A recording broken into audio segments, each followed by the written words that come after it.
तर्महेशदयिते महनीयमूर्ते त्रिशूलधारिणी सुमनोहर दिव्यदीप्ते श्रीचक्रराजनिलये श्रीमत्सिंहासनेश्वरी कनकाम्बरधरे कनकदुर्गे तव सुप्रभातम्।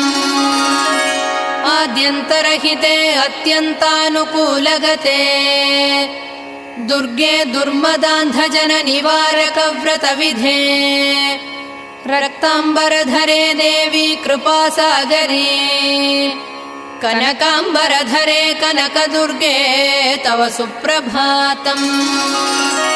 महारौद्रे महामनोहर स्वरूपे सृष्टिस्थितिलयादि महाकार्यकलापे महामूलमन्त्रार्गते भवभीतिहरे